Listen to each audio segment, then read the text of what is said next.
Gönlüme inan verdin bir nəğmənin bəstəsi. Gözlərim səni gördü, oldum illər həstəsi. Gönlüme inan verdin bir nəğmənin bəstəsi. Gözlərim səni gördü, oldum illər həstəsi. Demək könül bağladım dərdimi çox belimi. Sensiz qalıb ağladım, gözlərim yuxu bilmir. Demək könül bağladım dərdimi çox belimi. Sensiz qalıb ağladım, gözlərim yuxu bilmir.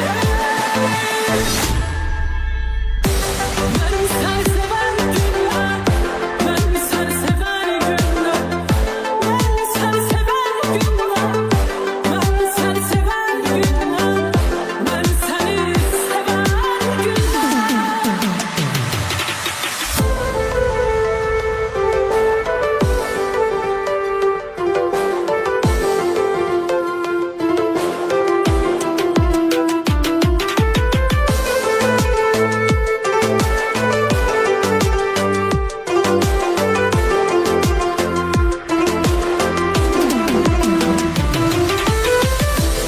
ömrüme yeller esir, ben hep şetek solmuşam. Dindirme rekabeti, yaman kövrek olmuşam. Ömrüme yeller esir, ben hep şetek solmuşam. Dindirme daha besin, yaman kövrek olmuşam. Demek könül bağladım derdimi çok belimi. Sensiz qalıb ağladım, gözlərim yuxu bilmir. Demək könül bağladım dərdimi çox belimi. Sensiz qalıb ağladım, gözlərim yuxu bilmir.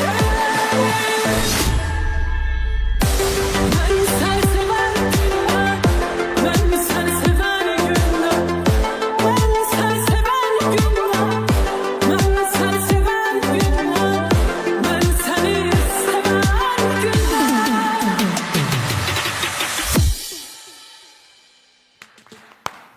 Günel Məhəmmədli.